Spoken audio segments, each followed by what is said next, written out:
सलाम साथियों, आप देख रहे हैं हिंदुस्तानी मीडिया। आज हमारे साथ मोहम्मद कमरुज़्ज़मा साहब स्टूडियो में हैं और वे अभी जब 31वां बीपीएससी जुडिशियल सर्विस का रिजल्ट आया है उसमें इन्होंने क्वालिफाई किया है। इनका रैंक 158 है और ईबीसी के तहत इनका रैंक 5th आया है।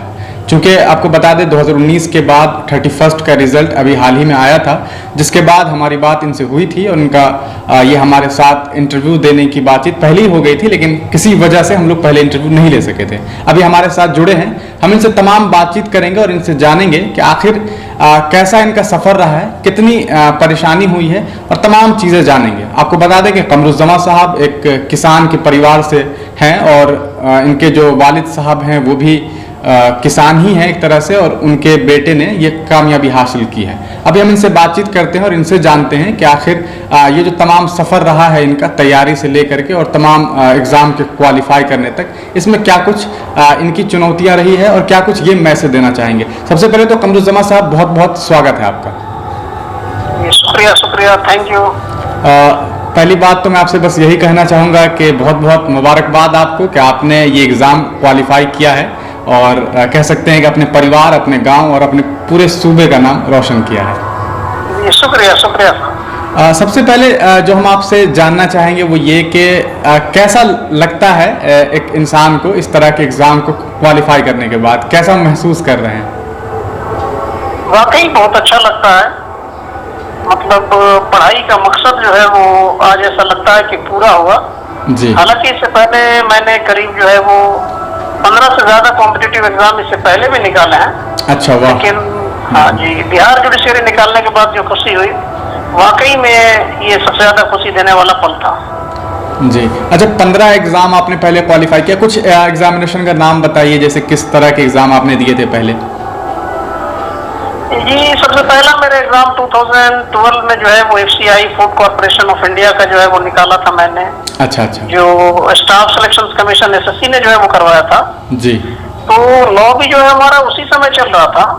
अच्छा। यानी 2011 से 14 बैच के बीच में जो है वो दिल्ली यूनिवर्सिटी से लॉ कर रहे थे जी। तो ड्यूरिंग लॉ जो है वो 4 एग्जाम मेरा पहले ही क्वालिफाई हो चुका था, यानी लॉ करने से पहले। अच्छा अच्छा। तो मैंने ज्वाइन नहीं किया था वो चारों सर्विसेज, मैंने ज्वाइन नहीं किया क्योंकि मुझे मतलब ऐसा लगता था कि पहले लॉ जो है वो कंप्लीट कर लेना चाहिए जी। और 14 के बाद मैं जो है वो सेंट्रल एक्साइज में भी जो है वो काम कर चुका हूँ एज ए टैक्स असिस्टेंट, और अभी जो है वो फिलहाल मैं as assistant section officer ministry of defence में जो है वो काम कर रहा हूँ। और इस दौरान सेंट्रल सेक्रेटरीट सर्विसेज का और इंटेलिजेंस ब्यूरो का और कई एग्जाम भी जो है वो क्वालिफाई जो है स्टाफ सिलेक्शन कमीशन जो है वो लेते हैं। करीब 15 से जो है वो ज्यादा ही हो गया, बहुत एग्जाम का तो जो है वो याद भी नहीं है मुझे। जी जी। अच्छा, कमरुज़्ज़मा साहब आपसे जुडिशियल सर्विस से रिलेटेड भी बात करेंगे, लेकिन हम सबसे पहले ये जानना चाहेंगे कि आपका एजुकेशन बैकग्राउंड क्या कुछ रहा है, फैमिली बैकग्राउंड क्या कुछ रहा है? जी, एजुकेशन बैकग्राउंड की तो बात करें तो बेसिक एजुकेशन तो गांव में हुई है। अच्छा। भदेजा, हाँ, गया में जो है वो भदेजा एक गांव है जी। उसी में एक छोटा सा स्कूल था, वहीं से जो है वो हमारी स्कूलिंग हुई है। बाकी सारी स्कूलिंग जो है वो कासमी हाई स्कूल और गवर्नमेंट स्कूल है वहीं से हुई। मिर्जा गालिब कॉलेज से जो है वो 10+2 जो है वो साइंस से किया। उसके बाद बॉटनी ऑनर्स से हमारा मगध यूनिवर्सिटी से। उसके बाद दिल्ली आ गए तो दिल्ली में जो है वो मैंने मेडिकल ट्रांसक्रिप्शन का करीब 7 साल काम किया। अच्छा। उसके बाद जो है वो law faculty university of Delhi से जो है वो LLB का जो है वो डिग्री प्राप्त किया। अच्छा अच्छा। तो क्या वजह थी ऐसी कि साइंस पढ़ते पढ़ते आप बॉटनी पढ़े, बॉटनी के बाद आप सीधे लॉ में चले गए? जी, मतलब घर की परिस्थितियां ऐसी थी कि मतलब काम करना जो है वो जो है ज्यादा जरूरी हो गया था। अच्छा अच्छा। तो जब दिल्ली आए तो मैं जो है वो पहले जो है मतलब जॉब सिक्योरिटी जो है बहुत जरूरी थी, मतलब दिल्ली में रहने के लिए जो है ये जरूरी था कि मतलब कुछ काम जो है वो करें। तो दिल्ली में आने के बाद जो है वो चूंकि मैं बॉटनी और साइंस बैकग्राउंड से था तो मेडिकल ट्रांसक्रिप्शन जो है वो मैंने 2007 में जो है वो शुरू कर दिया। 2007 से जो है वो 14 तक जो है वो मैंने मेडिकल ट्रांसक्रिप्शन में ही जो है वो काम किया। अच्छा। और इस दौरान जो है वो लॉ फैकल्टी में जो है वो अच्छी बात दिल्ली यूनिवर्सिटी में ये है कि कोई आदमी अगर काम कर रहा है उसके साथ भी जो है लॉ रेगुलर क्लासेस जो है वो कर सकता है। तो मैंने दिल्ली यूनिवर्सिटी का जो है वो एंट्रेंस दिया लॉ फैकल्टी का और मेरा जो है वो सिलेक्शन हो गया, क्योंकि वहाँ क्लास जो है वो 3 घंटे ही होती थी। अच्छा। तो मुझे काम करना और जो है वो लॉ करने में जो है कोई ज्यादा परेशानी नहीं हुई। साथ में मैं काम भी करते गया और लॉ की जो है वो डिग्री भी जो है मुझे मिल गई। अच्छा अच्छा। तो अब चूंकि आप एक जज बन गए हैं और हम आपसे ये जानना चाहेंगे कि ये जो पेपर होता है जुडिशियल सर्विस का और जो जनरली बीपीएससी जिसे लोग कहते हैं कि जो स्टेट सर्विस एग्जामिनेशन होता है, दोनों में किस तरह का फ़र्क है? मैं इस नाते नहीं पूछ रहा हूँ कि सब्जेक्ट के हिसाब से एग्ज़ाम का जो तरीका है क्या उसी तरह का है, सेम तरीका है, प्रीलिम्स मेंस इंटरव्यू, या कुछ अलग भी होता है इसमें? देखिए, जुडिशियल सर्विस के एग्जाम का जो है वो बात करें तो जाहिर सी बात है वो लॉ बेस्ड होता है। जी जी। और प्री की अगर बात करें बिहार जुडिशियरी में जो है वो, तो प्री का जो है वो 2 पेपर होते हैं यहाँ पे। अच्छा अच्छा। एक जो है वो जनरल साइंस मतलब जीएस का पेपर होता है, जनरल स्टडीज का जी। वो 100 नंबर का होता है, मैं पीटी की बात कर रहा हूँ। जी जी जी। और 150 नंबर का जो है वो मेंस होता है। ये 150 नंबर का जो है वो लॉ का पेपर होता है। तो अच्छा, टोटल प्री की अगर बात करें तो ये 250 नंबर का होता है। अच्छा। और अगर वहाँ बात करें मतलब जो बीपीएससी का जो है वो एग्जाम होता है, वहाँ तो 150 नंबर का हाँ, होता वो है। तो जी। जो है वो सिर्फ जीएस का पेपर होता है, वहाँ तो लॉ का पेपर होता नहीं है। जी जी जी जी। तो पीटी क्वालिफाई करने के बाद जो है वो जुडिशियल सर्विस में जो है वो मेंस का पेपर होता है। जी। और मेंस यहाँ पे जो है वो 850 मार्क्स का होता है टोटल। अच्छा अच्छा अच्छा। 150 मार्क्स का जो पहला पेपर होता है वो जीएस का होता है, जनरल स्टडीज का। जी। 100 मार्क्स जो है वो साइंस का होता है, स्पेसिफिकली जो है वो साइंस का पेपर होता है। अच्छा। तो 250 नंबर का जो है वो मतलब एक तरह से जीएस हो गया। और 150 मार्क्स के जो है वो 4 पेपर्स होते हैं लॉ के। जी। यानी कि 150 से जो है वो 4 मतलब 600 का वो लॉ का पेपर हो गया और 250 नंबर का जीएस का बात हो गया। अगर लॉ की बात करें तो लॉ में जो है वो एक कंपलसरी पेपर होता है जो प्रोसीजर लॉ का होता है, जिसमें सीपीसी यानी civil procedure code, criminal procedure code और Indian evidence act, arbitration and conciliation act का जो एक पेपर होता है ये कंपलसरी होता है। जी। बाकी 3 पेपर जो है वो ऑप्शनल होते हैं, वो आपको सिलेक्ट करना होता है कि आपका जो है वो कौन सा जो है वो पेपर जो है वो आप सिलेक्ट करते हैं। 5 ऑप्शनल पेपर है, उसमें आपको 3 जो है वो सिलेक्ट करना होता है। अच्छा। तो मेरा इसमें जो ऑप्शनल पेपर था वो कॉन्स्टिट्यूशनल एंड एडमिनिस्ट्रेटिव लॉ, दूसरा पेपर जो है वो हमारा फैमिली लॉ का था जिसमें हिंदू एंड मुस्लिम लॉ का पेपर होता है। अच्छा। और तीसरा कॉन्ट्रैक्ट एंड टॉर्ट था। जी। तो पीटी जो है वो 250 नंबर का हो गया, 850 का जो है वो मेंस हो गया। अच्छा, मेंस में हिंदी और इंग्लिश का ही पेपर होता है 100 नंबर का, लेकिन वो क्वालिफाइंग का होता है, मार्क्स जो है उसमें मार्क्स जो है वो ऐड नहीं होता है। अच्छा अच्छा। और 100 नंबर का जो है वो इंटरव्यू होता है। हाँ, जुडिशियरी की बात करें और उधर एग्जाम की बात करें उसमें बेसिक डिफरेंस ये है कि इसमें जो इंटरव्यू में क्वालिफाइंग मार्क्स है, और क्वालिफाइंग मार्क्स यानी कि 100 में अगर 35 मार्क्स से जो है वो कम अगर मिलते हैं तो आपको जो है वो कंसीडर ही नहीं किया जाता है। अच्छा। तो इस बार टोटल जो है वो 659 करीब जो है जो अपीयर हुए थे इंटरव्यू में, जी। उनको 278 ऐसे कैंडिडेट हैं जिनको जो है वो 35 मार्क्स से जो है वो कम मिला, इसकी वजह से उनको जो है वो कंसीडर ही नहीं किया गया। अच्छा अच्छा। तो जिस तरह से आपने प्रिपरेशन शुरू किया था, कितना वक्त लगा आपको इसके प्रिपरेशन में, और किस तरह से क्या कुछ स्ट्रेटेजी थी आपकी, कौन से बुक्स को प्रीफर किया? क्योंकि बहुत सारे लोग जब आपको देखेंगे तो वो आपसे जो सबसे बड़ी चीज़ जानना चाहेंगे वो वही है कि आपकी स्ट्रेटेजी क्या थी, किस बुक को आपने प्रेफर किया था और किस तरह से आपने पढ़ाई की थी अपनी? देखिए, मैंने जो पढ़ाई की हमारा जो है वो तरीका थोड़ा दूसरा था, क्योंकि मैं वर्किंग हूँ। मैं पहले भी बताया हूँ कि मैं assistant section officer ministry of defence में काम कर रहा हूँ जी। और फैमिली की भी रिस्पॉन्सिबिलिटी थी, तो इस वजह से टाइम हमें बहुत कम मिल पाता था। तो मैं तो कभी मेट्रो में पढ़ लिया, कभी बाथरूम में पढ़ लिया, कभी ऑफिस में पढ़ लिया। अच्छा। लेकिन ऐसी हालत जो है वो सबके साथ नहीं होता है, और मैं चाहता भी नहीं हूँ कि कैंडिडेट के साथ जो है वो इस तरह की जो है वो हालात हो जी। रही बात तैयारी की बात करें तो पीटी की जो बात करता है, जाहिर सी बात है इसमें जो है वो टाइम तो देना ही पड़ेगा, क्योंकि कमीशन जो है वो पेपर ले रहा, तो इतना आसान तो पेपर होता नहीं है। पीटी की बात करें तो मैंने पहले भी बताया था कि 250 नंबर का जो है वो पेपर होता है ये जी। इसमें 150 नंबर का जो है वो लॉ का पेपर होता है और जीएस के जो है वो 100 नंबर के पेपर होते हैं। तो अगर जीएस की बात करें तो इसमें 30 नंबर का जो है वो हिस्ट्री का पेपर होता है, करीब करीब 30 नंबर का जो है वो हिस्ट्री क्वेश्चंस आते हैं। 30 नंबर के आसपास जो है वो साइंस का पेपर आता है, तो 60 नंबर का तो ये हो गया। 15 नंबर का इंडियन ज्योग्राफी से जो क्वेश्चंस आते हैं, और करीब 20-25 क्वेश्चन जो बचता है वो क्वेश्चंस आता है वो करंट अफेयर से।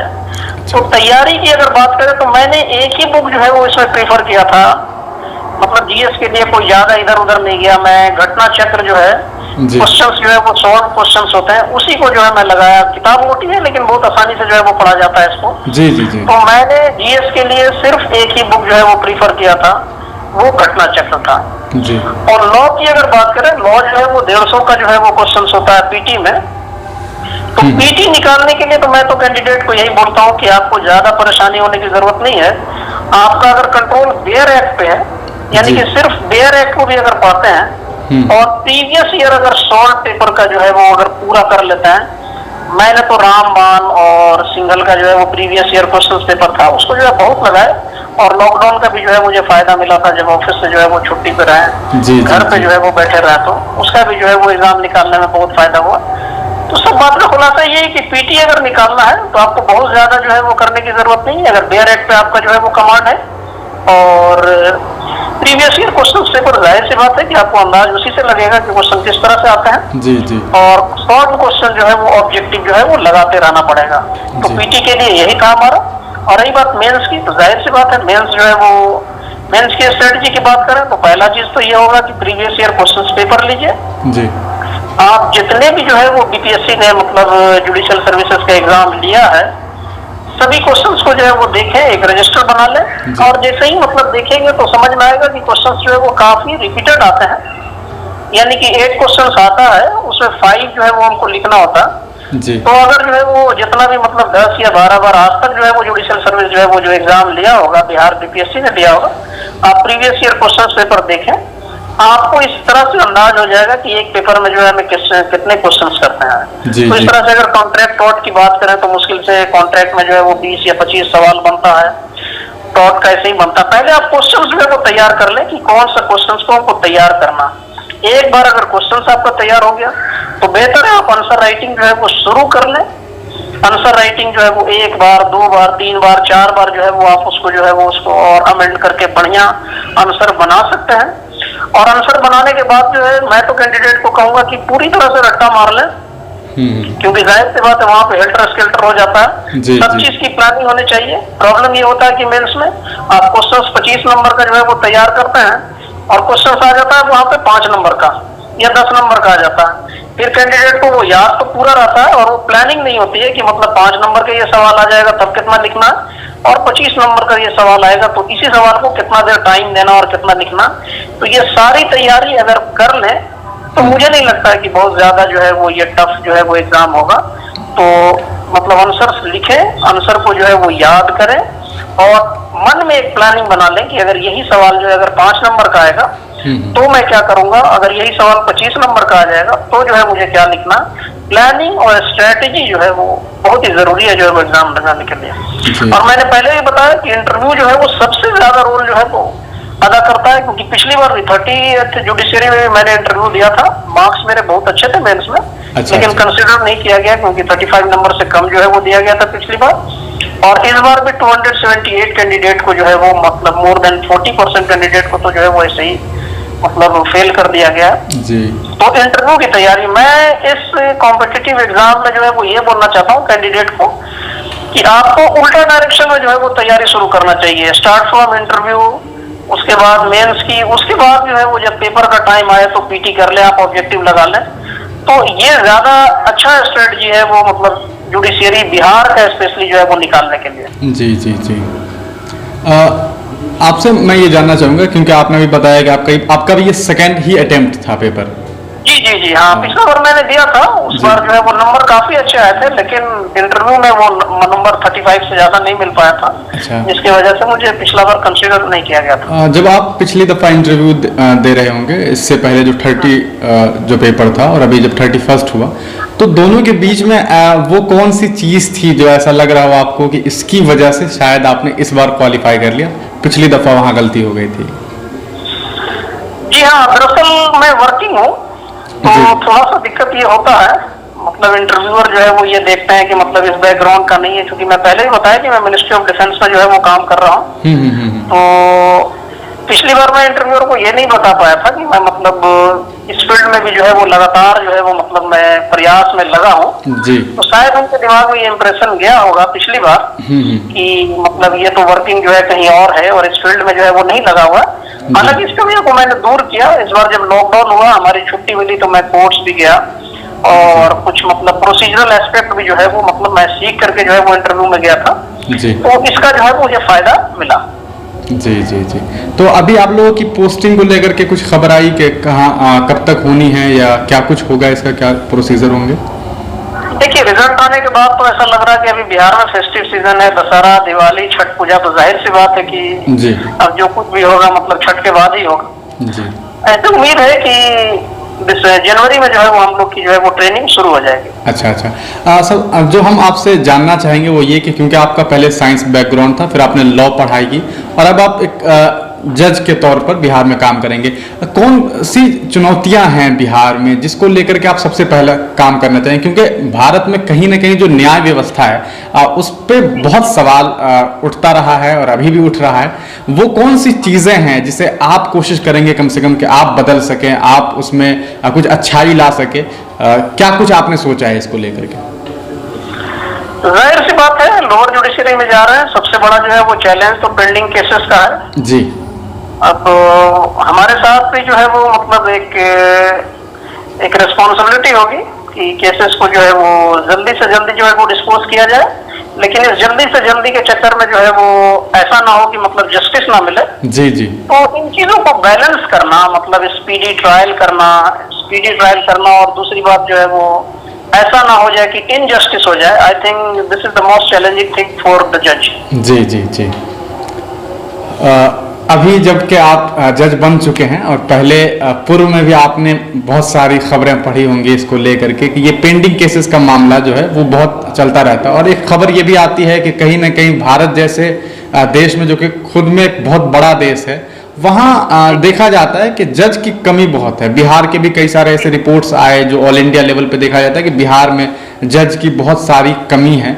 क्या लगता है आपको कि क्या वजह है कि आज हमारे भारत में, इतने बड़े मुल्क में जज नहीं है, वकील उस हद तक नहीं है? क्या रीजन लगता है आपको इसको लेकर के?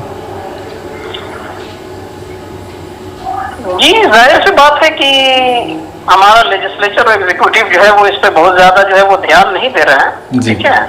और जाहिर सी बात है हमारे पास जितना मतलब सैंक्शन स्ट्रेंथ है उस हिसाब से जो है वो हमारे पास जजेस नहीं है।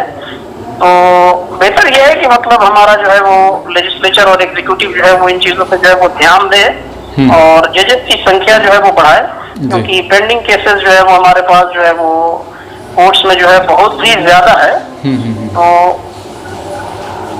और क्या बताएं इसमें? जी अच्छा, एक सवाल जो हम आपसे जानना चाहेंगे, क्योंकि आप एक मुसलमान हैं, एक आप कह सकते हैं कि हिंदुस्तान के एक माइनॉरिटी से आते हैं, बिलोंग करते हैं। ऐसे में ये चीज़ देखा जाता है अक्सर, जो मुसलमान नौजवान हैं, मुस्लिम नौजवान हैं, वो इस बात को लेकर के थोड़ा बहुत सही लेकिन डरे हुए रहते हैं कि क्या वाकई जब हम पेपर दे करके इंटरव्यू में जाएंगे वहाँ हमसे धर्म को लेकर के कुछ ऐसा सवाल पूछा जाएगा, वहाँ फंसाने की कोशिश की जाएगी। क्या वाकई ऐसा होता है कि आपके साथ कुछ इस तरह की बात आई जहाँ आपको लगा कि हाँ यहाँ पर थोड़ा सा मजहब देख करके बात की गई या कुछ इस तरह की बात?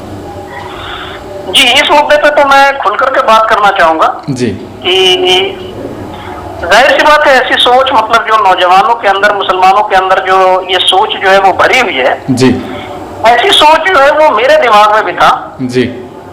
और ये दिमाग में जब था तब हम जब कॉम्पिटिटिव एग्जाम जो है वो नहीं दिया करते थे जी जी। लेकिन जब मैं इस फील्ड में जब आया, जब कॉम्पिटिटिव एग्जाम दिया, तो मैं पहले भी बता चुका हूँ, इससे पहले मैंने 15 से ज्यादा, और कई बार तो ऐसे है कि जिसमें मैं डॉक्यूमेंट वेरिफिकेशन में नहीं गया जी, तो करीब 20-22 से भी ज्यादा जो है वो कॉम्पिटिटिव एग्जाम में जो है वो मैं मतलब ऑलरेडी ज्वाइनिंग ले चुका हूँ जी, जिसमें कई बार जो है वो मैं इंटरव्यू भी दिया और यहाँ भी जो है वो इंटरव्यू दिया हूँ। तो एक मैसेज जो है वो इस इंटरव्यू से मैं जरूर देना चाहूंगा मुसलमानों के जी, कि ऐसा कोई बात नहीं है, आपके साथ कोई डिस्क्रिमिनेशन नहीं होता है मुसलमानों के साथ, और अगर कुछ होता भी है तो मुझे ऐसा लगता है कि फेवर ही होता है। जी। शायद उनके दिमाग में ये भी आता होगा कि भाई कठिनाइयों से जो है वो यहाँ तक पहुंच गया होगा। जी। तो मैं तो कभी, क्योंकि हमारे साथ कई ऐसे लोग हैं, हमारे जो है वो एसएससी में जो है वो इनकम टैक्स में हमारे कोई दोस्त हैं, शाहनवाज भाई हैं जो मतलब दाढ़ी रखे हुए हैं जी। और उनको इंटरव्यू में काफी अच्छा नंबर मिला था। अच्छा, मैं ही इंटरव्यू की तैयारी करवाता था और भी लड़के की तैयारी करवाते थे। बहुत ही अच्छा इंटरव्यू में जो है उनके, हमारे मतलब जितने भी 10-12 लड़कों का मैंने इंटरव्यू की तैयारी एसएससी का करवाया था, जी। काफी अच्छा उनको नंबर मिला। तो मैं तो एकदम कतई ये चीज नहीं मानता हूँ, अगर आपके पास मेरिट है तो आपको जो है वो सक्सेस मिलेगा। पहले अपने अंदर जो है वो झांकिए, पहले जो है वो अपने आप को इस काबिल जो है बनाइए, पहले आप डिजर्व कीजिए, तब जो है वो आप जो है वहां पहुंचिए। और मैं नहीं लगता हूँ कि धर्म के नाम पे और मतलब ये सब जो है वो उन लोगों के मतलब इंटरव्यूअर्स इतने हाई लेवल के हो जाते हैं, उनके दिमाग में ये सब चीज चलता भी है। जी। तो कहीं ना कहीं अगर कहा जा सकता है कि अगर कोई सवाल आता भी है तो हमें उसके लिए तैयार, कह सकते हैं कि एक बना बनाया सवाल है, उसके लिए तो तैयार रह सकते हैं और अच्छा नंबर उठा सकते हैं, इसका फायदा उठा करके भी, क्योंकि ऐसा सवाल तो मुझे लगता है करते भी नहीं है वो। जी जी। अच्छा। ऐसा कोई सवाल नहीं करता है कि मतलब आपका जो है वो धर्म और इसके नाम पे जो, ठीक है अगर वो कानून कभी कर भी दिया तो आप उसका एक्सप्लेनेशन दीजिए, बढ़िया से जो है वो उसका जवाब दीजिए। आपसे तो शायद वो जानना चाह रहे होंगे कि आपका इसमें क्या ओपिनियन है। जी। तो ये गलत है, लेकिन ऐसा सवाल जो है वो कोई इंटरव्यू में आज तक मेरे से नहीं, और मैं कम से कम एसएससी में जो है वो कम से कम 100 लड़कों का सिलेक्शन जो है वो करवा चुका हूँ। सारे लोग इंटरव्यू में गए और भी कभी इस तरह से सवाल जो है वो किसी से भी जो है वो नहीं पूछा गया। तो कह सकते हैं कि एक मिथ है जो कहीं ना कहीं मुस्लिम नौजवानों को भटका रहा है, ये जो दिमाग में लोग, और ये मेरे दिमाग में भी था। जी जी। आज से 10-12 साल पहले मेरे दिमाग में भी भरा था जी जी कि ऐसा होता है। तो लेकिन जब मैं आया तो मैं खुद बता रहा हूँ कि मैं मतलब 20 से ज्यादा जो है ऑलरेडी जो है वो एग्जाम निकाल चुका हूँ। तो जाहिर सी बात है ये मतलब फिर आपके पास लंबा एक्सपीरियंस है इसको लेकर के। जी। मतलब आप अपना लेवल इस तरह से जो है वो कर लीजिए जी, अगर वो चाहे तो भी जो है ना गिरा पाए। जी जी जी, बिल्कुल बिल्कुल।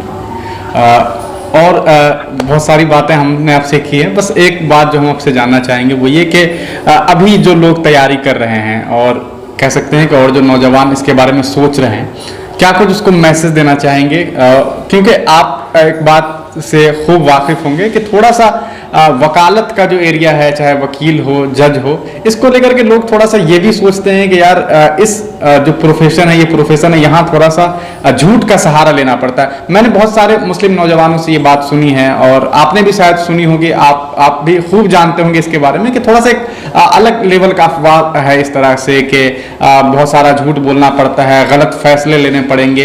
इसके बारे में आप क्या सोचते हैं, क्या कहना चाहेंगे उन लोगों से? जी नहीं, पहले तो मैं कैंडिडेट को ये बोलना चाहता हूँ कि जिनको वाकई में इंक्लाइनेशन है इधर कि मुझे जज बनना है, जाहिर सी बात है जो वही तैयारी करें। और मैं इन चीजों को नहीं मानता हूँ कि जो है झूठ बोलना पड़ता है और ये करना पड़ता है। एडवोकेट्स जो है वो दे आर प्रोफेशनल, जी ठीक है, वो अपने क्लाइंट के लिए जो है वो फेथफुल है।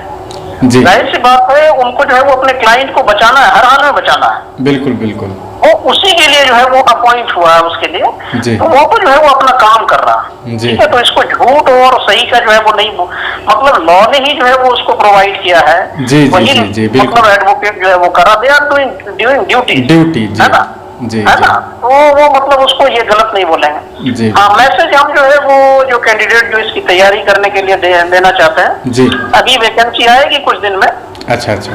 देखिए इसमें सबसे बड़ी बात क्या होती है कि मतलब एडवर्टीजमेंट से लेके इंटरव्यू तक वक्फा काफी लंबा हो जाता है, करीब 2-3 साल तक भी जो है ये वैकेंसी भी जो है वो मतलब 20 का था और ये 22 के लास्ट में जो है खत्म हो रहा, तो मान लीजिए कि 20, 21, 22, 2.5 साल से ज्यादा, 3 साल से ज्यादा जो है वो चला गया। जी जी जी। तो सबसे बड़ी बात होती है कि आप कंसिस्टेंट है कि नहीं इस दौरान। जी जी जी बिल्कुल। मतलब ऐसा तो नहीं है कि मतलब पीटी का डेट आएगा उसके बाद जो है वो तैयारी करेंगे, मेंस के डेट के लिए जो है वो इंतजार कर रहे हैं, इंटरव्यू के डेट के लिए इंतजार कर रहे हैं, वैसा नहीं करना पड़ेगा आपको। मतलब कंसिस्टेंटली अगर आप चाहते हैं जुडिशियल सर्विस का जो है वो तैयारी करना, आज से शुरू कर दीजिए।